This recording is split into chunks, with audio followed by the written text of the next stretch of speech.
አራዳ ፓርክና ወዳጅነት ፓርክ መካከል አፓርትመንቶች እንዲሁም ለንግድ ተመራጭ በሆነው በመሃል ተክለ ሃይማኖት የንግድ ሱቆችን ይዘንሎት መተናል። ቤተ መንግስት አቅራቢያ አራዳ ፓርክ ፊት ለፊት ከ30% እውነተኛ ቅናሽ ጋር በካሬ በ73500 ብር ብቻ ከባለ 1 እስከ ባለ 3 መኝታ አፓርትመንቶችን ከሜሪትስ ፕሮፐርቲ ይዘንሎት ቀርበናል። በጥሬ ገንዘብ ለሚከፍሉ 30% ቅናሽ የተደረገባቸውን ባለ 1 መኝታ በ3.6 ሚሊዮን ብር አጠቃላይ ክፍያ፣ ባለ 2 መኝታ በ6.9 ሚሊዮን ብር አጠቃላይ ክፍያና ባለ 3 መኝታ በ9.5 ሚሊዮን ብር አጠቃላይ ክፍያ አቅርበንሎታል። እንዲሁም ከ10% ቅድመ ክፍያ ጀምሮ በ3 ዓመት የግንባታ ሂደት እየከፈሉ የቤት ባለቤት ይሆኑ። በዚህ የመኖሪያ መንደር ውስጥ መዋኛ ገንዳ፣ ጂምናዚየም፣ ደረጃውን የጠበቁ ሰፋፊ ሊፍቶች፣ ምቹና በቂ መኪና ማቆሚያ ቦታዎች፣ ዘመናዊ የደረቅ ቆሻሻ ማስወገጃ፣ አውቶማቲክ ጄኔሬተር የተገጠመለት የከርሰ ምድር ውሃና ለተለያዩ አገልግሎት የሚውል ሰገነትም በአንድ አካቷል። እንዲሁም በመሃል ተክለ ሃይማኖት ከአንድ ሳምንት ባልበለጠ ጊዜ የምናወጣቸው የንግድ ሱቆችን ቀድመው ለመመዝገብ ከታች ባለው ስልክ ይደውሎ። ሜሪትስ ፕሮፐርቲ አራዳ ፓርክና ወዳጅነት ፓርክ መካከል አፓርትመንቶች እንዲሁም ለንግድ ተመራጭ በሆነው በመሃል ተክለ ሃይማኖት የንግድ ሱቆችን ይዘንሎት መተናል። ቤተ መንግስት አቅራቢያ አራዳ ፓርክ ፊት ለፊት ከ30% እውነተኛ ቅናሽ ጋር በካሬ በ73500 ብር ብቻ ከባለ 1 እስከ ባለ 3 መኝታ አፓርትመንቶችን ከሜሪትስ ፕሮፐርቲ ይዘንሎት ቀርበናል። በጥሬ ገንዘብ ለሚከፍሉ 30% ቅናሽ የተደረገባቸውን ባለ 1 መኝታ በ3.6 ሚሊዮን ብር አጠቃላይ ክፍያ፣ ባለ 2 መኝታ በ6.9 ሚሊዮን ብር አጠቃላይ ክፍያና ባለ 3 መኝታ በ9.5 ሚሊዮን ብር አጠቃላይ ክፍያ አቅርበንሎታል። እንዲሁም ከ10% ቅድመ ክፍያ ጀምሮ በ3 ዓመት የግንባታ ሂደት እየከፈሉ የቤት ባለቤት ይሆኑ። በዚህ የመኖሪያ መንደር ውስጥ መዋኛ ገንዳ፣ ጂምናዚየም፣ ደረጃውን የጠበቁ ሰፋፊ ሊፍቶች፣ ምቹና በቂ መኪና ማቆሚያ ቦታዎች፣ ዘመናዊ የደረቅ ቆሻሻ ማስወገጃ፣ አውቶማቲክ ጄኔሬተር የተገጠመለት የከርሰ ምድር ውሃና ለተለያዩ አገልግሎት የሚውል ሰገነትም በአንድ አካቷል። እንዲሁም በመሃል ተክለ ሃይማኖት ከአንድ ሳምንት ባልበለጠ ጊዜ የምናወጣቸው የንግድ ሱቆችን ቀድመው ለመመዝገብ ከታች ባለው ስልክ ይደውሎ። ሜሪትስ ፕሮፐርቲ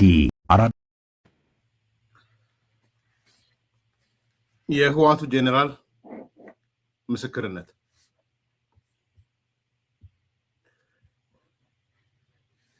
የህዋቱ ጄኔራል ምግበይ ኃይለ በማህበራዊ ድረገጽ ስለ ጤናቸው ጉዳይ ብዙ ነገሮች ከተሰራጩ በኋላ አይ ቲንክ መረጃውን ተከትሎ ወደ ሚዲያ መጥቶ ቃለ መጠይቅ ሰጥቷል። በድምጽ ወያኔ መሰለኝ። ከትላንትና ጀምሮ ዋነኛ መነጋገሪያ የሆነው የዚህ ምግበይ ቃለ መጠይቅ ነው። በኔ እምነት ምግበይ ያነሳቸው ጉዳዮች ከዚህ በፊት ሲነሱ ለነበሩ ነገሮች በቀጥታም በተዘዋዋሪም ምስክርነት የሰጠበት፣ በአንዳንድ ጉዳዮች አይን ያወጣ ክደት ፈጽሟል። ከክደቱ በሻገር ግን ምስክርነት የሰጠባቸው ነገሮች ይበልጣሉ። ለዛሬው 1-2-3 ጉዳዮች ላይ ፎከስ አደርጋለሁ። ከዛ ውጭ አላደርግም እንዳይደበላለቅ። በጥቅሉ ግን የካዳቸው ነገሮች አሉ። አንደኛው የካደው ከሻቢያ ጋር ግንኙነት የለንም፣ ከፋኖ ጋርም ግንኙነት የለንም፣ የሻቢያ ወታደሮች እና የሻቢያ ሰዎች በትግራይ ይታያሉ የሚባለው ውሸት ነው። አንድም ትግራይ የኤርትራ ሚሊቴሪ የኤርትራ ደህንነት ትግራይ ውስጥ የለም የሚል ሽምጥጥ አድርጎ የካዳቸው ናቸው። እንደዚህ አንድ። ሁለተኛ ጠንካራ አቋሙን የገለጸበታል። ይሄም በደንብ መሰመር አለበት ብዬ ስለማስብ ነው። ጠንካራ አቋሙን የገለጸው እጠቅሳለሁ ኮት አድርጌ ምዕራብ ትግራይ ጸለምት እና ራያ ለትግራይ ህዝብ የህልውና ጉዳይ ነው ብሏል። የህልውና ጉዳይ ብቻ ሳይሆን ያለምንም ድርድር ወደ ትግራይ መመለስ አለበት ብሎ ሉዓላዊነታችንን ለማስከበር ዝግጁ ነን ብሎ ይሄ ህወሓት ካወጣው መግለጫም ጋር የሚስተካከል ነው። ብዙዎችም ሲያነሱት አላየውም፣ ሲዘሉት ሁሉ አይቻለው። የጌታቸው አሰፋ ሚዲያዎች ሳያቸው ነበር። እቺን ጃምፕ ነው ያደረጓት። ቢኮዝ አትጠቅምም፣ እቺ ጽምዶን ታበላሻለች፣ ታፈርሳለች ጽምዶን። ያው አማራው ጋር ብዙም ችግር የለበትም ለነገሩ የጽምዶ ውስጥ ያሉት፣ ግን ይሄ ጠንካራ አቋሙን ነው የገለጸው። ምዕራብ ትግራይ ጸለምትና ራያ ለትግራይ ህዝብ የህልውና ጉዳይ ነው። ስለሆነም ያለምንም ድርድር ወደ ትግራይ መመለስ አለበት ነው። አትፍሩ፣ አትሸሽጓት። እቺን የጽምዶ ባለቤቶች፣ የትግራይ ብሔርተኞች፣ የአማራ ብሔርተኛ አትሸሽጓት። ያበላሽብናል እቺ ስትሉ ሰማለሁ አይደል? እንዲህ አይነት ንግግሮች ያበላሻሉ። በጉያችን የያዛቸው እነዚህ ነገሮች። እሱ ግን ፍርጥ ነው ያለ። እኔ ባይ ዘ ዌይ የትግራይ የህወሓት ጀነራሎች የሚሆኑ ፖለቲከኞች ፓርቲውን ጨምሮ ማደንቃቸው በዛ ነው። በጣም ማደንቃቸው በዛ ነው። በዛ አድናቆት አለኝ። አንድም ቀን ፍላጎታቸውን ደብቀው አውቁ።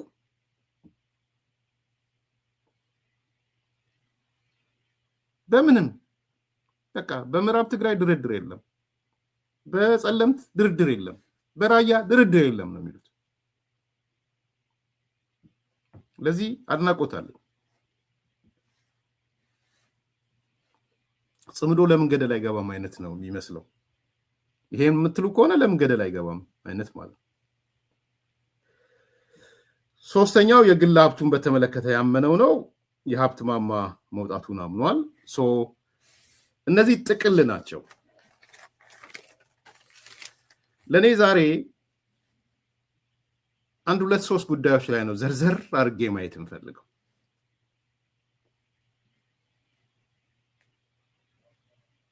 በተለይ አንድ ጉዳይ ላይ ሰዓት ሰጥቼ ማንሳት ፈልጋለሁ።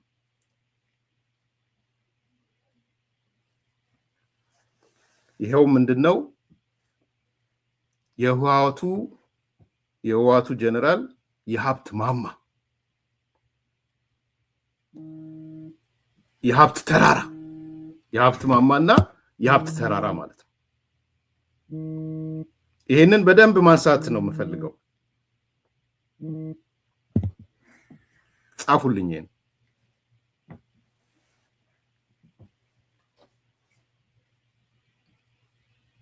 የህወሓቱ ጀነራል የሀብት ማማ ዛሬ በደንብ አምኗል። የት እንደምትገቡ ማየት ፈልጋለሁ። አንዳንድ ሰዎች ያኔኛ አምጥተን ስናሳይ አዲስ ኮምፓስ የዱባይ ቤት ብለን ስናሳይ አዲስ ኮምፓስ ነው አይደለ ያሳየው፣ ታስታውሳላችሁ? ሽምጥጥ አድርጎ ካደ። ዛሬስ የሚያምር ቤት ዱባይ አለኝ አለ።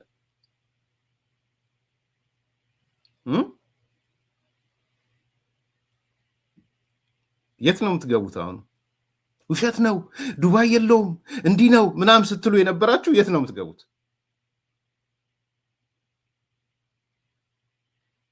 ጥሩ ጥያቄዎች አሉ። ለምንድን ነው በዚህ ሰዓት ሊናገር የፈለገው? እንመጣበታለን። ግን በርዕስ እንያዘው ዛሬ ሲሪየስሊ የማነሳው እንደ የህወሓቱ ጀነራል የሀብት ማማ የሀብት ተራራ የሀብት ተራራ ነው። አንድ ከልቤ ነው የምናገረው፣ እሱን ነው የሚወክለው። አዲስ አበባ ሲመጣ በኮንጎ ጫማ የመጣ ሰውዬ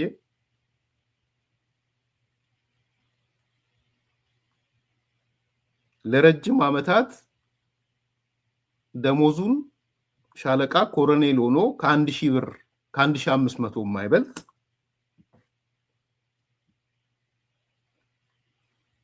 አብሬያቸው ኖር ያለው እኔ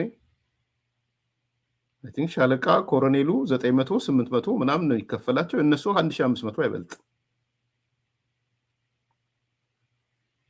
እንደው ከነጥቅማ ጥቅሙ 2000 ብር ተከፈለው ብንል በአጭር ጊዜ ውስጥ እንዴት ይሄ ሰው የሀብት ማማ ላይ ሊወጣ ቻለ? እሱ ነው ጥያቄው። እንዴት የሀብት ተራራ ላይ ሊወጣ ቻለ? ያቺ ኮንጎ ጫማ ኢትዮጵያ ሰንደቅ ዓላማን የረገጠችው ኮንጎ ጫማ ምን ሰርታ ነው ያን ያደርገው? ከየት አመጣው? ከየት አመጣው? ትልቁ ጥያቄ እሱ ነው። ተውት። ጦርነት ለምን ይቀሰቅሳል? የጦርነት ወይም ሞት ለምን አለ ምናምን ስትሉ ኮር ፖይንቱ እዚህ ጋር ነው የሚመጣው። የጦርነት ፊት አውራሪ የሆነበት ምክንያት ይሄ ነው። የሀብት ማማው ነው። የሀብት ተራራው ነው። ከየት መጣ ያ ሁሉ የሀብት ተራራ?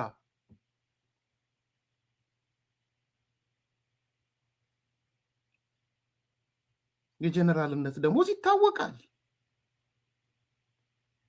ከዛ በኋላ ወዴት ተኬዶ ነው ያ ሁሉ የሀብት ማማ የመጣው? እነግራችኋለሁ። የሀብት ማማውን ያወራው እንነጋገራለን። እከሌስ አትበልን። ስለ ጀነራሉ ነው የማወራው። የመሰከረው ነው የምናወራው። ኦኬ፣ ወደ 8-9 ሀብቶቹን እናነሳለን። አንደኛ የትራንስፖርት ኩባንያ ነበረው ይሄ ሰውዬ። ሁለተኛ የትራንዚት ኩባንያ ነበረው ይሄ ሰውዬ። ሶስተኛ የግብርና ሜካናይዜሽን ነበረው ይሄ ሰውዬ።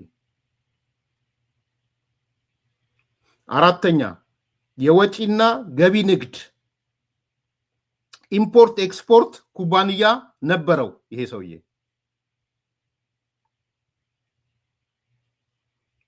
አምስተኛ ወደ ኢንዱስትሪ ዘርፉ እየተንቀሳቀሰ ነበር ይሄ ሰውዬ። ስድስት በአዲስ አበባ በጥሩ ገንዘብ የሚከራይ ቪላ ቤት አለው። በ500 ካሬ ሜትር ላይ ያረፈ ማለት ነው።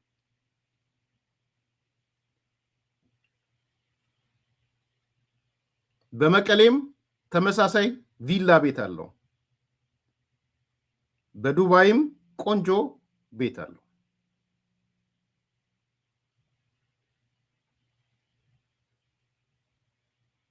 የትራንስፖርት ኩባንያ፣ የትራንዚት ኩባንያ፣ የግብርና ሜካናይዜሽን ኩባንያ፣ የወጪ ንግድ ኢምፖርት ኤክስፖርት ኩባንያ፣ የኢንዱስትሪ ዘርፍ መነሻ፣ በአዲስ አበባ በጥሩ ገንዘብ የሚከራይ ቪላ፣ በትግራይ በመቀሌ ቪላ፣ በዱባይ ጥሩ ቤት። ከየት መጣ? ዛሬ ለምንድነው ያወራት?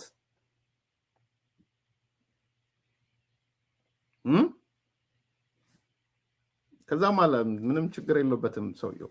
በክረምት ቤተሰቦቼን ይዤ ልጆቼን ይዤ ባለቤቴን ይዤ ክረምቱን የምንውለው ወይ ዱባይ ነው ወይ አሜሪካ ነው አለ።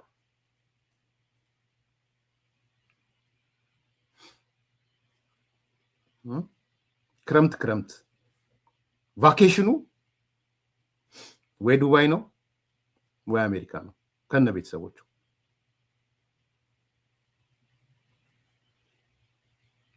አንድ የኢትዮጵያ ሚሊቴሪ የነበረ ሰው ማለት ነው።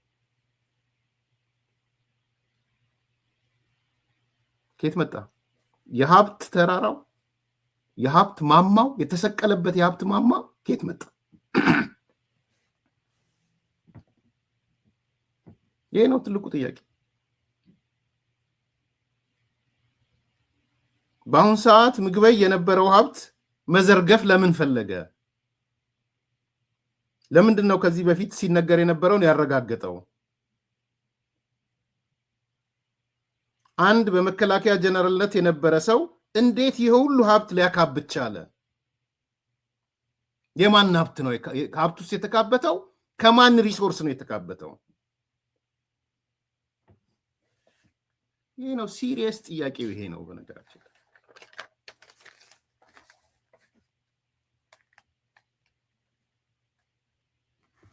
የዚህን ጥያቄ መልስ የመለሰ ሰው ነው። እነዚህ ሰዎች እድሜ ልካቸውን ጦር አውርዶች ናቸው፣ ያለ ጦርነት መኖር አይችሉም የሚለው መልስ የሚያገኘው የዚህን ጥያቄ መልስ ሲመልስ።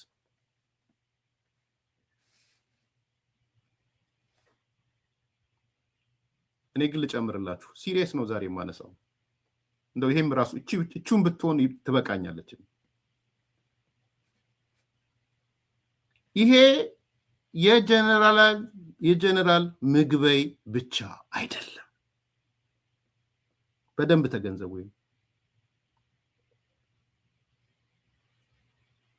ግለሰባዊ አይደለም።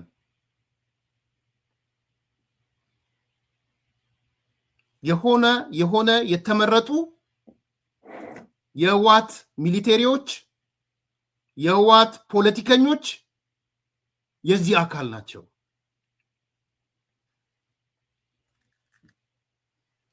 ጀነራል ምግበይ አትበሉ፣ እንደዛ እንዳትሉ ከዛሬ ጀምሮ። ተቋማዊ ፕሮጀክት ነው ይሄ ፕሮጀክት። እኔ መረጃ ማስረጃ ነግራችኋለሁ፣ በደንብ አዳምጡ። መሞገት የሚፈልግም መሞገት ይችላል። በዚህ አጋጣሚ ግለሰባዊ አይደለም። ምግበይ የሀብት ተራራ ላይ የወጣው የሀብት ማማ ላይ የተሰቀለው ከግለሰባዊ ጥረቱ የመጣ አይደለም። ድርጅታዊ ውሳኔ ነው። ተቋማዊ ውሳኔ ነው።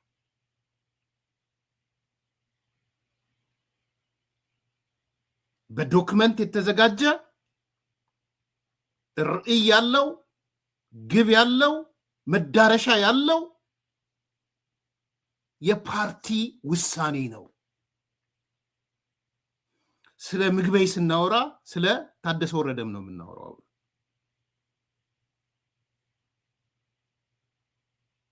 ስለ ሌሎቹም ነው የምናወራው። ይሄ ነው ፖይንቱ። ጦር አውርድ የሆኑበት መሰረታዊ ምክንያት ድርጅታዊ ስለሆነ ነው። በግለሰብ ደረጃ የሀብት ማማ ላይ አልተሰቀለም።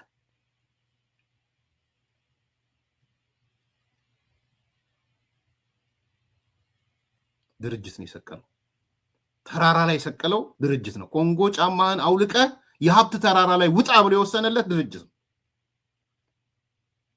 ይህንን ነው መገንዘብ ያለባችሁ። እኔ ነግራችኋለሁ፣ በመረጃ በማስረጃ ነግራችኋለሁ። ስሙ፣ የትግራይ ልጆችን ብትሰሙ ይሄን ደስ ይለኛል።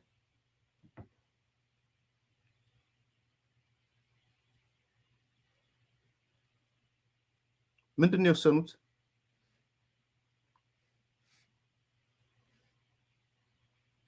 እንደ ፓርቲ ህወሓት ማለት ነው፣ አስኳሉ ማለት ነው።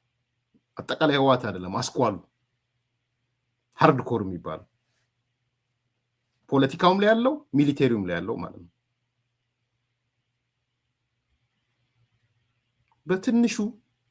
በትንሹ ለ200 ዓመታት ኢትዮጵያን በበላይነት እንመራለን ብለው ነው የወሰኑት። ሃርድኮሩ አስኳሉ፣ ስለ አስኳሉ ነው የማወራው።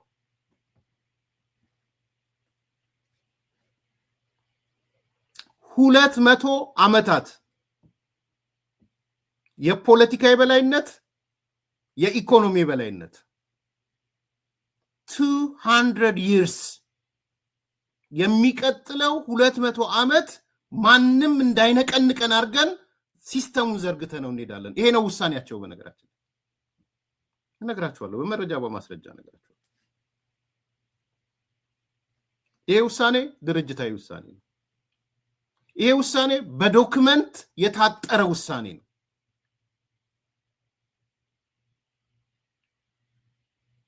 ምንድን ነው እሱ?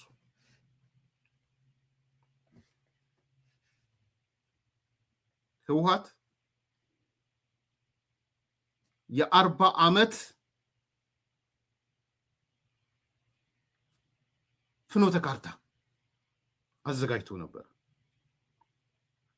የ40 ዓመት ከ1985 እስከ 2025 የሚል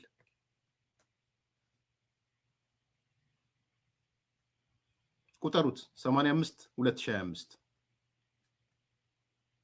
ርዕሱ ምንድን ነው የሚለው? የኤፈርት ኢምፓወርመንት ፕላንና ፍኖተ ካርታ ነው የሚለው።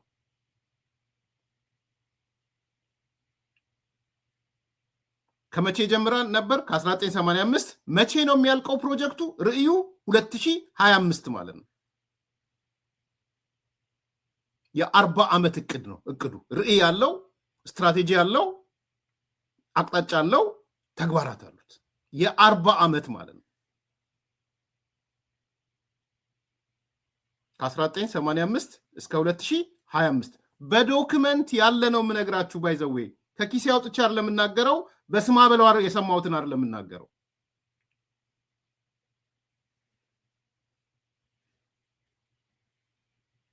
ፍኖተ ካርታው ኢምፓወርመንት ፕላኑ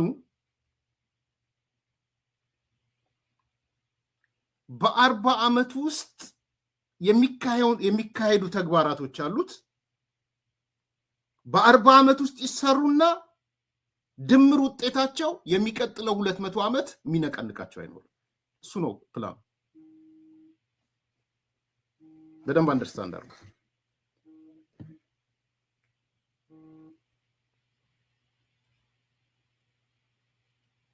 በደንብ እንዲገባችሁ እንፈልገው ማለት ነው።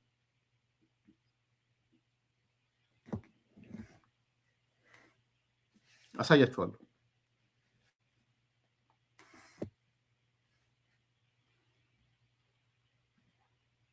የኤፈርት ኢምፓወርመንት ፕላን እና ፍኖተ ካርታ ከ1985 እስከ 2025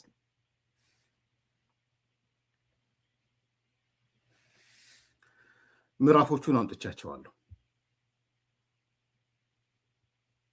ይሄው አንዱ ዶክመንት ይሄ ነው።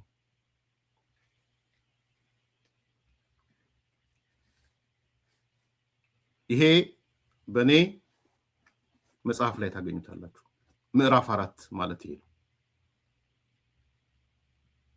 የኤፈርት ኢምፓወርመንት ፕላን እና ፍኖተ ካርታ ከ1985 እስከ 2025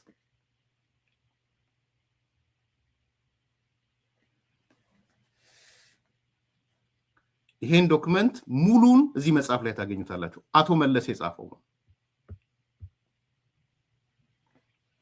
ስብሃት ዶክትሪን የሚባለው እሱ ነው። ስብሃት ዶክትሪናይዝ አደረገው፣ አቶ መለስ ጻፈው። የፈለጋችሁ ሰዎች ቻፕተር 4፣ ቻፕተር 5፣ ቻፕተር 6 ሄዳችሁ አንብቡት። ያችን ብቻ ማንበብ ለፈለጋችሁ ቻፕተር 5 አንብቡት። ይሄው ቻፕተር 5 ላይ የማስታወሻው አስኳል በሚል የተጻፈ አለ። እንደውም እዚህ ላይ ምን ይላል? ገጽ 159 ማለት ነው። ይሄንን ማንበብ ያልቻለ ያን የተጻፈ ነው። ይሄንን አስኳሉን ማንበብ ያልቻለ ሰው ጉዞውን አይረዳም። ላንብብላችሁ ትልቅ ካነሰ ከተነበበላችሁ አላውቅም። 1፣ 2፣ 3ኛው መስመር ላይ ታገኙታላችሁ። ይህን ክፍል የዚህ መድብል የዚህ መጽሐፍ ማለት ነው እምብርት ነው። ስለ ድርጅቱ ምንነት ለመጻፍ የፈለገ ሰው ይህንን ምዕራፍ ማግኘት ካልቻለ የሚጎድለው በርካታ ነገር ይኖራል። ማንበብ የፈለገም ቢሆን የተሟላ አረዳድ ላይዝ ይችላል። በመረጃና በማስረጃ የተደገፈ በአቶ መለስ የተጻፈ ጽሁፍ ማለት ነው። ጽሁፍ ይሄ ነው። አያይዝላችኋለሁ፣ ምን እንደሆነ አያይዝላችኋለሁ። የ40 ዓመት ፕሮጀክት ነበር የነበረው።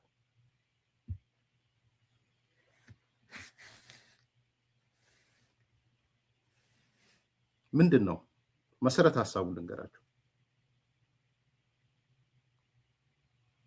ቅድም ያነሳውላችሁ ላምጣላችሁና ይሄ ገጽ ማለት ነው የኤፈርት ኢምፓወርመንት ፕላን ፍኖተ ካርታ ከ1985 እስከ 2025 የተጨናገፈው 2008 ላይ ነው። ባይጨናገፍ ኖሮ 2025 የሚመጣው ማለት ነው። 2008 ማለት 2 ሲደመር 5 17 ዓመት በግማሽ ላይ ነው የተጨናገፈው። እነግራችኋለሁ ስለሱ። ኢትዮጵያን ካላንደር ነው ዓመተ ምህረት ብያለሁ። የኢትዮጵያ ካላንደር የኢትዮጵያ ካላንደር ነው። ምንድነው የሚለው የ40 ዓመቱ ፍኖተ ካርታ እና ኢምፓወርመንት ፕላን ራዕዩ፣ ዓላማው፣ ግቡ ምንድነው? ምን ያስተሳስረዋል ከነ ምግበይ ጋር? እሱን ነው ማወቅ እንድታውቁ የምፈልገው። አንደኛ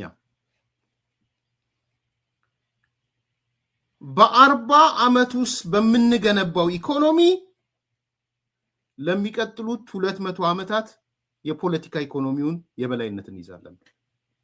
ይሄ ነው አንደርስታንዲንግ። ስለ አስኳሉ ነው የማወራው። ቲፒኤልኤፍ ውስጥ ያለው አስኳል ትግራይ ብሔርተኛ ምናምን እንዳትደናገጡ። አም ቶኪንግ አባውት ስለ አስኳሉ ነው የማወራው።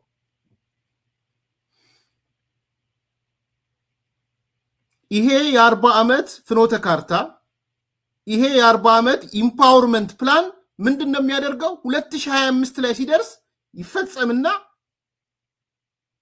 ለሚቀጥሉት 200 ዓመታት አስኳሉ ፖለቲካሊ የሚመራት ኢትዮጵያ ትፈጠራለች። ይሄ ነበር የታቀደ የነበረው። 2025 ላይ ስሙ የኢትዮጵያ አየር መንገድ ነው፣ ንብረትነቱ ግን የህወሓት ይሆን ነበር። አየር መንገዱ ፕራይቬታይዝድ ይሆናል፣ አየር መንገዱን ይገዛል ኤፈርት። የኢትዮጵያ ቴሌኮሙኒኬሽን ስሙ የኢትዮጵያ ቴሌኮሙኒኬሽን ነው፣ ንብረትነቱ ግን የኤፈርት ይሆን ነበር። ፕራይቬታይዝ ይሆናል፣ ለሀገር ውስጥ ባለሀብቶች ነው ይባላል። ብቸኛው ባለሀብት ኤፈርት ነው፣ ትልቁ ንብረት ያለው ቴሌን ይወስደዋል። ቲዮሪ አይደለም እነግራችሁ። ቴሌን ይወስዳሉ፣ አየር መንገድን ይወስዳሉ፣ በሙሉ ትልልቆቹ ባንኮቹን ይወስዳሉ። ኦልሬዲ ጀምረዋል። 2025 በኢትዮጵያ አቆጣጠር በመንግስት ቁጥጥር ስር የነበሩ ተቋማት በሙሉ ፕራይቬታይዝ ሆነው ሲሆኑ ግን ለሀገር ውስጥ ባለሀብቶች ይባልና ከሀገር ውስጥ ባለሀብቶች ደግሞ ቁጥር አንዱ እሱ ስለሚሆን የቲፒኤልኤፍ ንብረት ስለሆነ አየር መንገድ የቲፒኤልኤፍ ይሆናል፣ ቴሌኮሙኒኬሽን የቲፒኤልኤፍ ይሆናል፣ ባህር ትራንዚት ወዘተ የምትሏቸው በሙሉ ተሰብስበው የቲፒኤልኤፍ ይሆናል። ሌላ በዛ ደረጃ ኢኮኖሚውን የገነባ የለም። ምናልባት ተወዳዳሪው ሼህ አላሙዲ ነው በወቅቱ የነበረው ሜድሮክም። ፕላኑ ይሄ ነበረ። በደንብ ይግባችሁ። ይሄ እቅድ የተጻፈ እቅድ ነው። ለምን? ያለ ኢኮኖሚ የበላይነት የፖለቲካ የበላይነት አይመጣም በሚል ማለት ነው።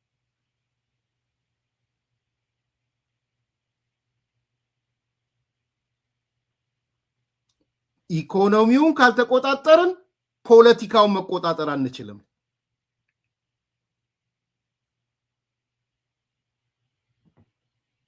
በኢኮኖሚ የበላይነት ነው ምግበይ የነገራችሁን ዙፋኗን መመለስ የሚቻለው።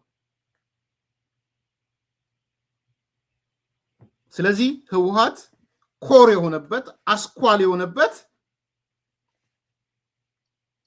የኢትዮጵያ የምስራቅ አፍሪካ እስራኤል የሆኑ ነበር። ይሄ ማለት የትግራይ ልጆች ይሄን ያስባሉ እያልኩ አይደለም። ስለ ሃርድ ኮሩ ነው የማወራው። ይሄ ነው ቁልፉ ነጥቡ። በነገራችን ላይ እመጣላችኋለሁ እንዴት ከነ ምግበይ ጋር እንዴት እንደሚተሳሰር ነግራችኋለሁ። ከነ ጀነራል አሁን ፕሬዚዳንት ከሆነው ጋር እንዴት እንደሚተሳሰር፣ እንዴት የሀብት ማማ ላይ እንደወጡ እነግራችኋለሁ። ስትራቴጂዎቹን ስናነሳ አሁን ራዩ ላይ ግልጹ ራዩ ምንድነው? በ40 ዓመት ፍኖተ ካርታ አለን፣ ኢምፓወርመንት ፕላን አለን ከ1985 እስከ 2025 ይሄን እንፈጽምና ልክ ስንፈጽም የኢትዮጵያን ኢኮኖሚ ሙሉ ለሙሉ እንቆጣጠረዋለን። ኮር የሚባሉት ከተቆጣጠርን በኋላስ የሚቀጥለው 200 ዓመታት የኛ መንገድ ነው። ሚነቀንቀን የለም። ከዛ በኋላ እንደሚያሳብዳችሁ አውቃለሁ፣ ግን እንጭፍጫፊ ነገሮች ላይ ሰዎች እንዳይወያዩ ነው። በግራንድ ቢግ ፒክቸር እንድትይዙ ስለምፈልግ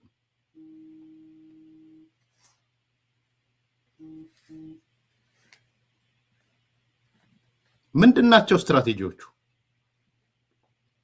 ስለ ራዩ ተነጋገርን። ምንድን ነበረ ስትራቴጂው?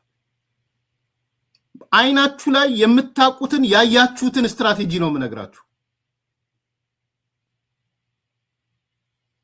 3-4 ስትራቴጂ ነግራችኋል። አንደኛ የአገሪቱን ስትራቴጂክ የኢኮኖሚ ዘርፍ የሚቆጣጠር ንብረትነቱ የህወሓት የሆነ አመራሮቹም የህወሓት ስራ አስፈጻሚ ማዕከላዊ ኮሚቴ አባላት ታማኝ አባላት የሆኑ ተቋም ማቋቋም ስትራቴጂ ቁጥር 1 እሱ ነው። ከፈጠንኩ ደግመዋለሁ። የአገሪቱን ስትራቴጂክ የኢኮኖሚ ዘርፍ የሚቆጣጠር ንብረትነቱ የህወሓት አመራሩማ የህወሓት አመራር ስትራቴጂክ ዘርፎቹን የለየ።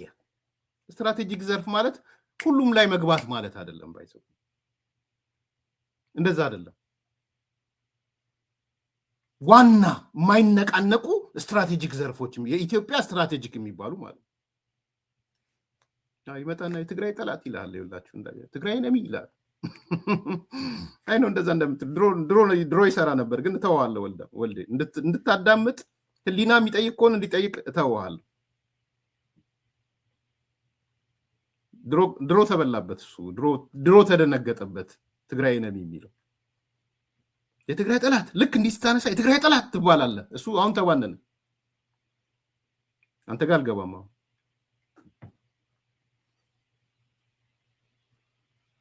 እነዚህ ሰዎች የመጀመሪያ ስራችን ብለው የያዙት እነዚህን ስትራቴጂክ የሆኑ የኢትዮጵያ ኢኮኖሚ ሰርቪሶች ቶሎ ብለን እንቆጣጠር። 2025 ላይ ይቆጣጠሯቸዋል።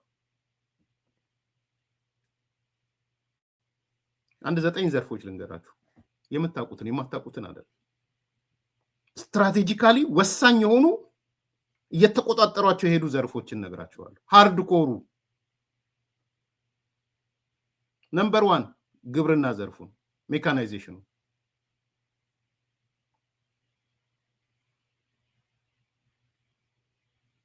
ምዕራብ ትግራይ ያለ አንገቱን ወየውል የሚለው በባዶ መሰለ።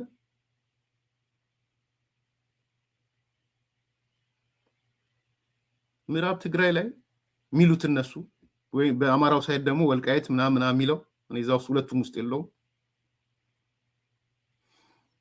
ትልቁ እግር እሳት የሆነባቸው ምን እንደሆነ ታውቃላችሁ? ለመሆኑ የምዕራብ ትግራይ እግር እሳት አሁን ምግበይን የእግር እሳት የሆነበት ስንቶቻችሁ ነው የምታውቁት? ምንድነው የነበረው ምዕራብ ትግራይ የሚሉት እነሱ? ምዕራብ ትግራይ፣ አማራው ደግሞ ራያ፣ ወልቃይት፣ ሁመራ የሚለው እንመጣለን ይችሉ ነበር የሚለው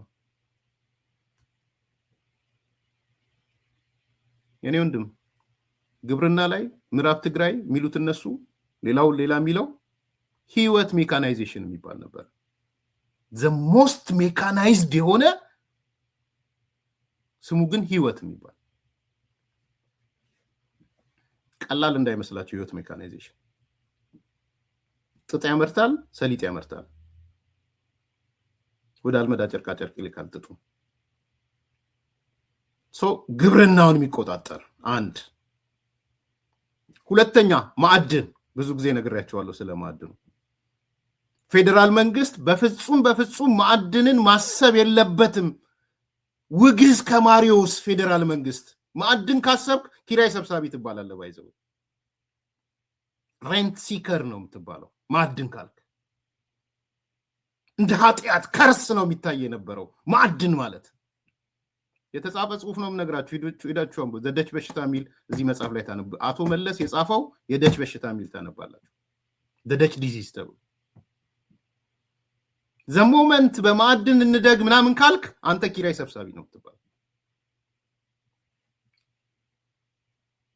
ማዕድን ግን ኢዛና ነበረ ህዋት ያለው ሲሚንቶ ፋብሪካውን ጨምሮ። ሁለት። ሶስተኛ ቴክኖሎጂ። ኮምፒውተር የሚያስመጡት እነሱ እንደሆኑ ታውቃላችሁ። ቴክኖሎጂ ተውት፣ ሌላው ነው። ኮምፒውተር መገጣጠሚያ እንደነበረ ታውቃላችሁ። እንደው ሲምፕሉን ተውትና ማለት ቴክኖሎጂውን ኮንትሮል የሚያደርግ ኢኖቬሽኑንም ሲያጩንም ማለት። አራተኛ ፋይናንስ። ስለ ስትራቴጂክ ሰርቪሶች ነው እየነገርኳቸው ያሉት። ፋይናንስ ይባል ባንኮች፣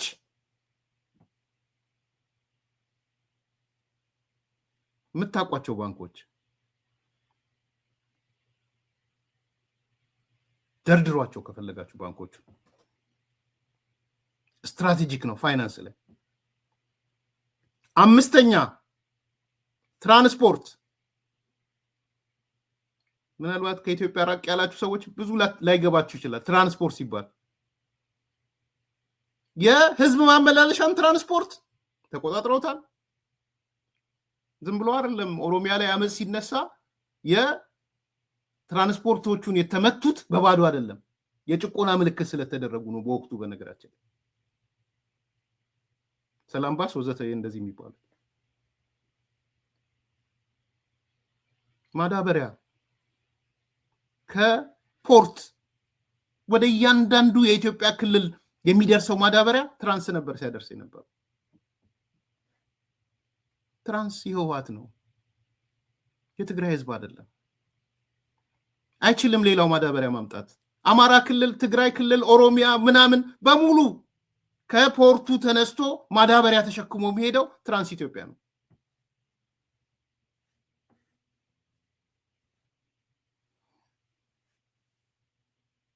ኮንስትራክሽን፣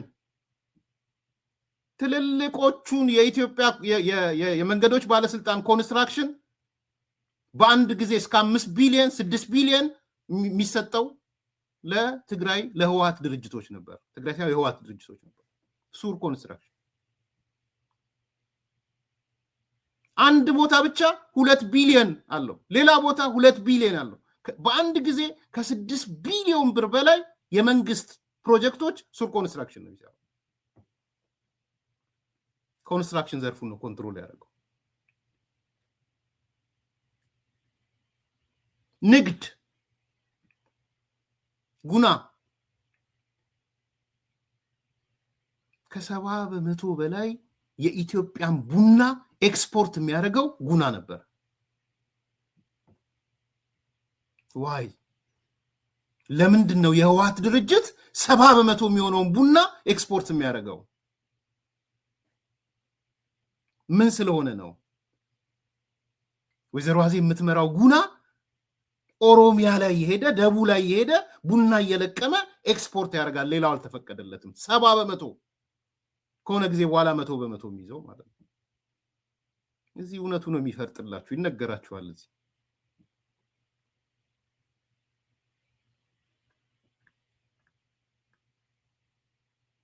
ኢንዱስትሪ፣ መድኃኒት ፋብሪካው፣ ጨርቃ ጨርቅ ፋብሪካው፣ መኪና፣ መስፍን ኢንዱስትሪያል፣ መድኃኒት ፋብሪካ ከግለሰብ አይደል እንደ የቀማችሁት? ከግለሰብ ቀምተው ነው እነ ስብሐት። ስሙ፣ አዲስ ሰው ከሆናችሁ በተለይ ስሙ፣ ይሄን ጆሮአችሁን ከፍታችሁ ስሙ። አባረውት ሰውየውን፣ እንግሊዝ ሀገር ተባሩ፣ ፍርድ ቤት ከሶ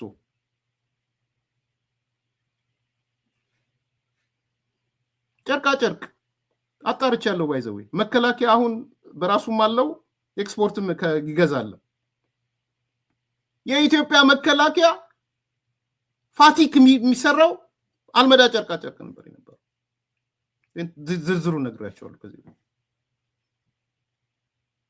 እንደ እነዚህ ሰዎች ያጡት ነገር እኮ መርዝ ያስጠጣል ያጡት ነገር ከእጃቸው ላይ ፍትልክ ብሎ የወደቀው ነገር አይደለም እንደ እንትና ጦርነት የሚያሳውጅ ሌላ ነገር ያሳውጃል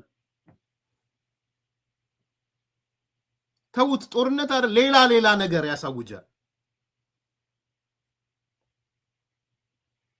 ሚዲያ ህትመት ትልቁ እኮ ሜጋ ነበር የነበረው ሜጋ እኮ የመንግስት እኮ የነበረው ቀምተው እኮ ነው የኢሰፓ ነበር መሰለኝ ነው ሜጋ ከኢሰፓ እኮ ነው የቀሙት ሜጋ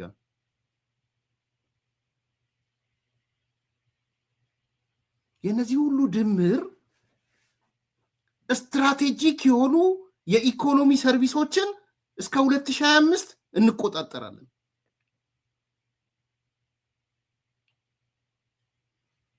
ይሄ አንደኛው ነው በዚህ ብቻ አላቆሙም ሁለተኛ ሶስተኛ አለ ሁለተኛው ምንድነው ወደ አገሪቱ የሚፈሱትን ዓለም አቀፍ የተራድኦ ድርጅቶችም እንቆጣጠራለን ተራድኦ ወደ ሁለተኛው ገብቻለሁ ኤንጂኦስ ኢንተርናሽናል ኤንጂኦስ ዓለም አቀፍ ኤንጂኦች በእነሱ በኩል ነበር የሚያልፉት ስም ሁሉ አላቸው ሬስት ይባላል ማረት ይሉታል የእድሜ ልኩ የማረት መሪ ተክለወይኒ ይባላል ዝርዝሩን የተወሰነ መስማት ከፈለጋችሁ ጀነራል ዮሐንስ የአገር ጉዳይ ላይ ከቴድሮስ ጋር ያለፈው ቅዳሜ ወይ እሁድ ያረጋውን ኢቲቪ ውይይት ሄዳችሁት ይነግራችኋል ስለ ተክለወይኒ ያነሳል ስለ ማረት ያነሳል ምን እንደሆነ ገብቷችኋል ዓለም አቀፍ ኤንጂኦዎች ይመጣሉ አይደል መጀመሪያ ማረት ነው የሚያገኙት ከሆነ ሀገር ነው ኤንጂኦ ሆናችሁ ኤንጂኦ ማለት ድጋፍ እርዳታ ሰጪ ማለት ነው እነሱ ነው ቀድሞ የሚያገኙዋቸው ኦባንግ የምታገኙ ከሆነ ጠይቁት ኦባንግ ሜቶ የት እንደጠፋ አላቅም አሁን ኦባንግ ባንድ ወቅት በሁሌ የሚላነሳው ጽሁፍም ላይ ጽፎታል ሄደ ኦባንግ ኢትዮጵያ ያን በእነሱ ዘመን ማለት ኤንጂኦ ሊሰራ ሄደ ጠሩትና እኛ ጋር ነው የምትሰራው አሉት ያንተ ፕሮጀክት እኛ ጋር ነው የሚሰራው ይሄ እውነት ነው ሰው የሆነ ኢንተርናሽናል ኤንጂኦን ኮንትሮል የሚያደርግ ማረት የሚባል በእነ ተክለወይኒ የሚባል የሚመራ የህወሓት አመራር ታስሮ ነው ባይዘው ተክለወይኒ የሚባለው በጦርነቱ ጊዜ ተማረከው ማለት ነው ተማርኮ የነበረው ማለት ይሄ ኢንተርናሽናል ኤንጂኦ ነው ቀጥሎ ደግሞ የሀገር አቀፍ ኤንጂኦዎች አሉ አገር በቀል እነሱንም ኮንትሮል የሚያደርግ የትግራይ ልማት ማህበር ደግሞ አለ ስንቶች ሁሌ ነው የምናገራት በጣም የጅማ ካድሬ አንዴ መጥቶ ሲናገር ስለሰማው ነው ዲቴይሉን ስላጠናው ጅማ ላይ የትግራይ ልማት ማህበር ብሎ ተደራይቶ ቁጭ ብሎ ታክስ ከፋዮች ጅማ ላይ ሲመጡ ለትልማ ክፈሉ ብሎ ይቀበላል ይሄ እውነት ነው ስሟት ይሄን እንጭፍጫፊ ጉዳይ የምታወሩ ሰዎች ስሙ ይሄን ጅማ ላይ የኦህዴድ ወይም የኦሮሚያ ምናምን ፓርላማ ለመግባት ኦልማ አይደለም የሚፈቅደው ትልማ ነው የሚፈቅደው ባይዘው ትልማ ይገመግማል ፓርላማ ይግባ ብሎ ለትልማ ጥሩ ስሜት አለው የለውም ብሎ ኖት ኦንሊ ዛት አዲስ አበባም ኖት ኦንሊ ኢኮኖሚክ ፖለቲካል ሮል ያላቸው ሲመለምሉ ጅማ የሚኖር ተጋሩ ሊሆን ይችላል የህወሓት አባል የሆነ የታክስ ሰዓት ቁጭ ይላል አብሮ የግብር መስሪያ ቤት ቁጭ ይላል አቃቂ ላይ ያጋጠመኝ ነግሬያቸዋለሁ እዚህ ጋር የታክስ ኦፊሱ አለ ቀጥሎ የሱ የትልማ ኦፊስ ነው ያለው ባለሀብቱ መጥቶ እዛም ከፍሎ እዚህም ከፍሎ ነው የሚሄደው የግዴታው ነውበት ማለት ነው አዲስ አበባ ላይ የፓርላማ አባል ለመሆን ትልማ እንገምግም ብሎ ሊስት ይዞ ነው የሚገመግመው እከሌ ይግባ ፓርላማ ይግባ ብሎ ይሄ እውነት ነው ስሟት። እዚህ ሌላ ቦታ አትሰሙትም በእርግጠኝነት።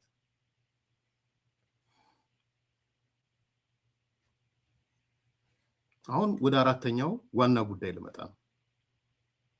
ከዛሬ ጋር ምን ያስተሳስረዋል?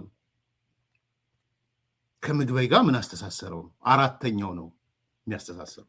ሶስቱን ነገርኳችኋል። አንደኛ ስትራቴጂክ የኢኮኖሚ ዘርፍ አንድ፣ ሁለተኛ ዓለም አቀፍ ኤንጂኦዎችን ኮንትሮል የሚያደርግ፣ ሶስተኛ አገር አቀፍ ኤንጂኦዎችና ከኢትዮጵያ ከጫፍ ጫፍ ያለ ሶስት፣ አራተኛው አሁን የምነግራችሁ ከነ ምግበይ ጋር የተሳሰረው ነው።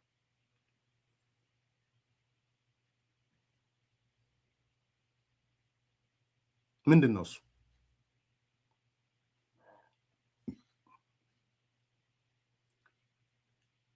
ከስትራቴጂክ ዘርፉ ቅድም ያነሳውላችሁ 9 10 የጠቀስኩላችሁ የተቆጣጠራቸው ተቋማት በተቋማት ደረጃ ብቻ አይደለም ማደግ ያለባቸው፣ በቀጥታም በተዘዋዋሪም ትስስር ያላቸው የፓርቲው ታማኝ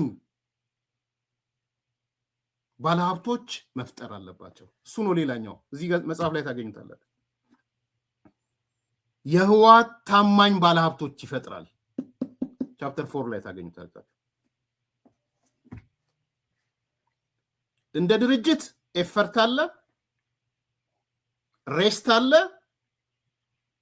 ማለት ነው። ትልማ አለ። ለምሳሌ ትልማ የሚባለው ትራንስፖርቱን የያዘው ታውቃላችሁ። ትልማ ነበር የነበረው። ሰላም ባሴ ትልማ ነበር የነበረው።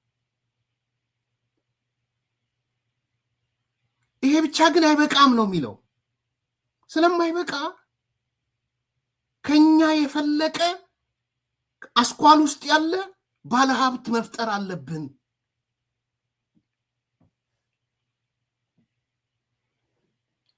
እሱ የተናገረው ነው የሰጠው ያለው ቪዥነሪ። አይዞ ምንድነው? ተቋምም እንፈጥራለን at the same time ባለሀብትም እንፈጥራለን ነው የሚለው።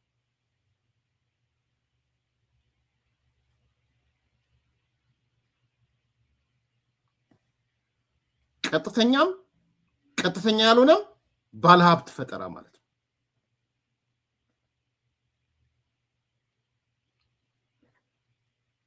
ባለሀብት መፍጠሪያ መንገዶችም ተቀምጠዋል። አንደኛ ከሃርድኮር ውስጥ ያሉ ሰዎች ናቸው። ከሚሊቴሪው ሊወጡ ይችላሉ፣ ከፖለቲካው ሊወጡ ይችላሉ። ግን ባለሀብት ክሬት ያደርጋሉ። ኦኬ፣ ምንድናቸው የባለሀብት መፍጠሪያ መንገዶቹ? እነ ምግበይ እነ ታደሰ ወረደ ማለት ነው። ትልቁ ጥያቄያችን ሷል እንዴት ሆነው የሀብት ማማ ላይ ወጡ? እንዴት ሆነው የሀብት ተራራ ላይ ወጡ?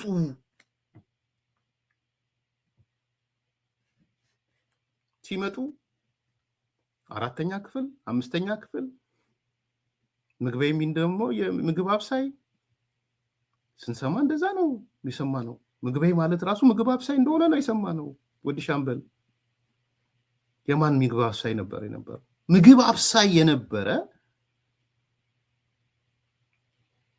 within 7-8 years እነዛን ሁሉ 9 ድርጅቶች እንዴት ባለቤት ሊሆን ቻለ?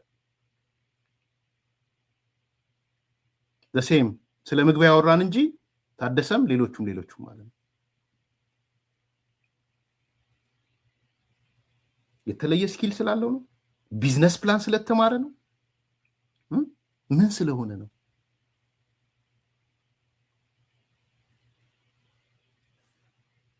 እነዛ የተፈጠሩ ድርጅቶች ተልኳቸው ተቋም ብቻ አይደለም፣ የግለሰብ ባለሀብትም መፍጠር አለባቸው። የማን ባለሀብት? የህወሓት ባለሀብት።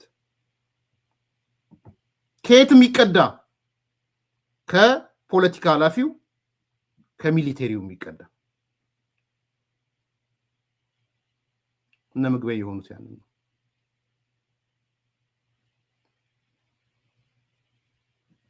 ምንድነው የተደረገላቸው? መጽሐፉ ላይ አንብቡት ይሉና 3-4 ነገር ነግራቸዋለሁ የምታውቁትን። አንደኛ በኢትዮጵያ ውስጥ ካሉት የመንግስት አፊሊየትድ ከሆኑ ባንኮች ብድር ተሰጣቸው። የመጀመሪያ የተደረገው እሱ።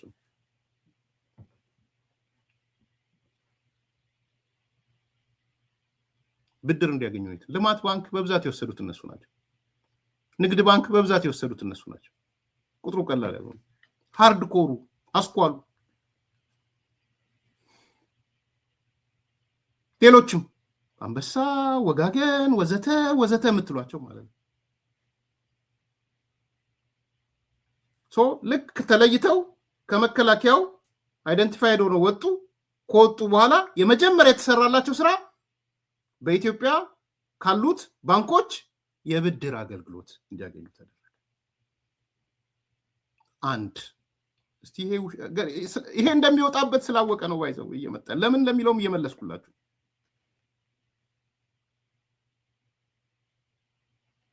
ሁለተኛ መሬት በነፃ ተሰጣቸው። በነፃ ወሰዱ። ለማን ነው የተደረገው ይሄ? ከነ ምግባይ ውጪ መሬት በነፃ የተሰጠው ማን ነው? 500 ካሬ ሜትር አዲስ አበባ ላይ መሬት ተሰጣቸው።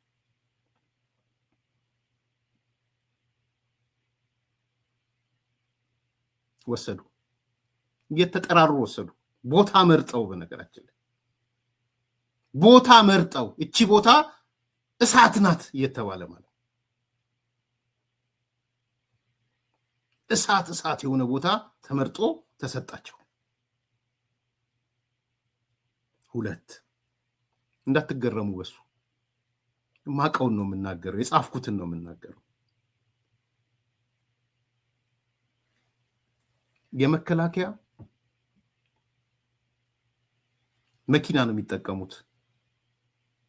የመከላከያን አሸዋ ነው የሚጠቀሙት።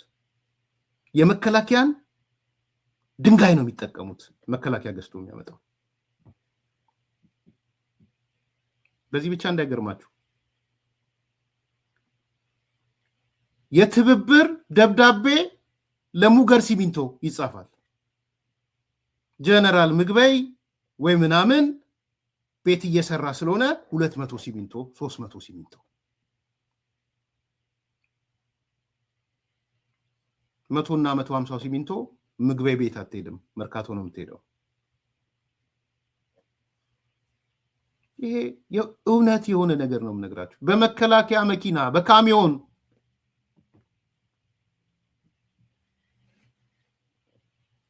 የሆነ ነው።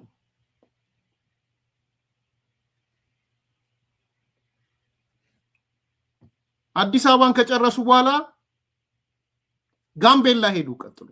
የጋምቤላ መሬት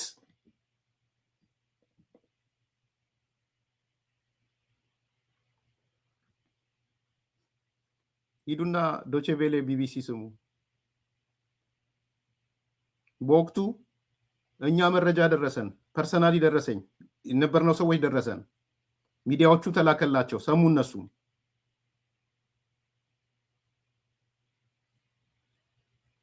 የጋምቤላን መሬት ከወሰዱ በኋላ መሬቱን አስይዘው ከልማት ባንክ በቢሊዮን የሚጠጋ ገንዘብ ወሰዱ። ባዶ መሬት ላይ አንዳንዶቹ መሬቱን አላዩትም። በነገራችን መሬቱን ጋምቤላ ሄደው መሬቱን አላዩትም። ይሄ እውነት ነው፣ እውነት ነው። ከዚህ የምትሰሙት እውነት ነው። ሚዲያ ሲጠይቃቸው እኮ ኮራ ብለው አዎ አንዳንድ እኮ ከአንድ የሆነ አካባቢ የመጣን ሰዎች እንበዛለን። ምን እንደሆነ ታውቃላችሁ? ልማት ባንክ ሄዱና ይሰረዝልናል፣ የተበላሸ አካውንት ውስጥ ይግባልን ብለው ጠየቁ። በቢሊዮን የሚጠጋ ገንዘብ ማለት አላዩትም እኮ መሬቱ አየር ላይ ገንዘብ ወስደዋል። መስራት ስላልቻልን ይሰረዝ ይበላሽ፣ የማይሰበሰብ አንኮሌክተብል አካውንት የምንለው አለ። የተበላሸ አካውንት የሚባል የተበላሸ አካውንት ውስጥ ይግባልን።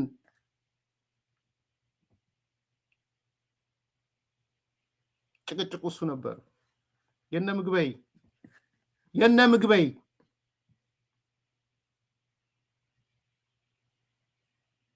ይሄ ነው እውነቱ። ስለዚህ መሬት ወሰደ፣ አየር ላይ ሸጠው፣ ያቲም ማለት ነው። ባንክ ክፈል ሲባል ደግሞ አንኮሌክቴብል ይከተትልኝ፣ የተበላሸ ውስጥ ይከተትልኛል። ሁመራ ቅድም አስችላችኋለሁ፣ የሰሊጡ የጥጡ ማለት ነው። በነፃ መሬት የሚወስድበት ነገር ተሰራለት።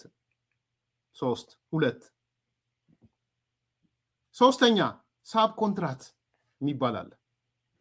አንብቡት፣ ምዕራፍ 5ን አንብቡት፣ ምዕራፍ 5 እና ምዕራፍ 4። ሳብ ኮንትራት ማለት ምን ማለት ነው? ብዙ ታውቁታላችሁ። ትልቁን ኮንትራት ሱር ኮንስትራክሽን ይይዛል። ለምሳሌ የ2 ቢሊዮን ብር መንገድ ሊሆን ይችላል። ሱር ራሱ ላይ ሰራው ይችላል። ይከፋፍልና 500 ሚሊዮን 200 ሚሊዮን ምናምን ይከፋፍልና ለነ ምግበይ ይሰጣቸዋል። ትልቁ ፕሮጀክት የማን ነው? የሱር ነው። ሱር ማን ነው? ኤፈርት ነው። ኤፈርት ማን ነው? ህወሓት ነው።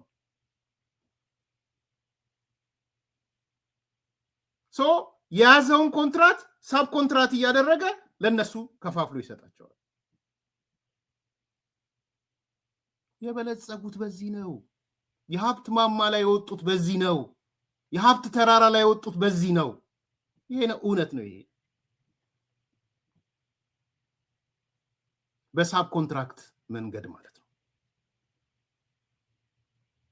ህይወት ሜካናይዜሽን ላይ ሊሆን ይችላል፣ ሱር ኮንስትራክሽን ሊሆን ይችላል፣ የንግድ ሊሆን ይችላል፣ ኢምፖርት ኤክስፖርት ላይ አለ። አይታችኋል። ኢምፖርት ኤክስፖርት ሊሆን ይችላል። ሳብ ኮንትራት ይወስዳሉ። በዚህ መልኩ የሀብት ተራራ ላይ ይወጣል። በመጨረሻ ብድር የወሰዱት እንዲራዘም ከሆነም እንዲሰረዝ ይደረጋል።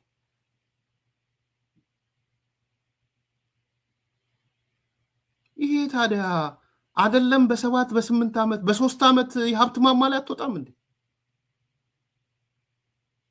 አትወጣም? በዚህ የትኛው ጥረት የትኛው እንትን ነው? በ6-7 ዓመት ውስጥ 9 ተቋማት የሚኖርህ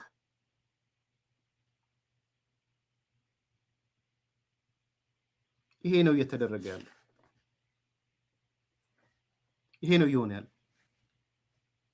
ይሄ ካልገባችሁ፣ ይሄ ፓኬጅ ካልገባችሁ የጦርነት አታሞ አይገባችሁ። ልንገራችሁ፣ ይሄን ካልተረዳችሁት እነዚህ ሰዎች ሲነሱም ሲተኙም ሲቀመጡም ጦር አውርድ እንደሆኑ ለምን ጦር አውርድ እንደሆኑ አትረዱ። ይሄ ፕሮጀክት ነው የተኮላሸው። ሊቀጥልም አይችልም ነበር። አሁን ቢዝነሴን ዘጋሁት ምናምን ሲል በቃ ለትግራይ ህዝብ አስቦ የዘጋ አይነት ነው አይደል የምታስቡት? አንዳንዶቹ አይቻቸዋለሁ። የኛ ጀግና ነው። ሊቀጥል አይችልም። there is no sub contract። ኢትዮጵያ ወስዳለች። ኢምፖርት ኤክስፖርት መሳተፍ አይችልም። ቢኮስ የለም ኤፈርት በህጉ ሊሰራ ነው። ሳይወድ በግድ ቢዝነሱ ዲክላይን አደረገ። መቀጠል አይችልም። ትልቁ ነገር ተመታ።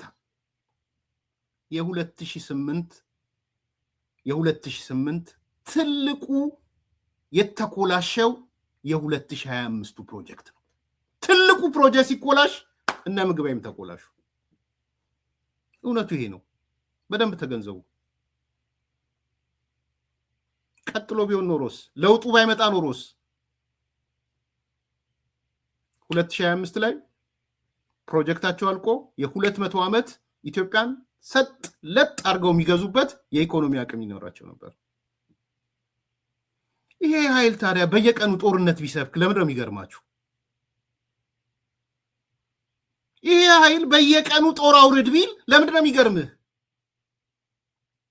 ትላንትና ጄኖሳይድ ፈጸመብኝ ካለው ጋር ሄዶ አንሶላ ቢጋፈፍ ለምንድነው የሚገርምህ?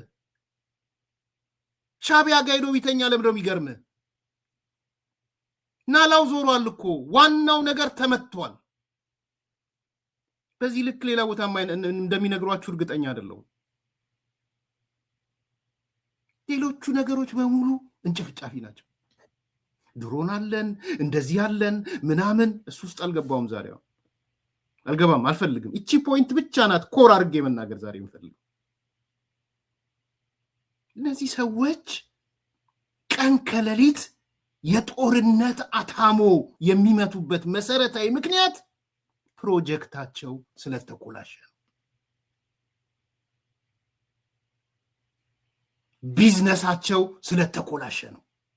እቅዳቸው ስለተኮላሸ ነው። there is no 2025 አሁን 200 ዓመት የሚመራበት ነገር የለውም። ለትግራይ ስል ቢዝነሴን ዘጋው፣ ትግራይ ስትወረር መጥቼ ገባ። ኖ ዌይ አይደለም፣ እንደሱ አይደለም። መቀጠል ስላልቻለን ገና ማአት መረጃ ይወጣበታል። ባይዘው ዛሬ እንዴት የተናገረው ዝርዝር መረጃዎች እንደሚወጡበት ስላወቀ ነው። እንቀጥላለን። እኛም የትግራይን ወጣት የምናነቃው በዚህ መልኩ ነው። ለዚህ ሰውዬ ነው ወይ የምትማገደው? ለዚህ ሰውዬ ነው ወይ እሳት ውስጥ የምትገባው? የምንለው ለዛ ነው። ለዛሬው ቀን መልካም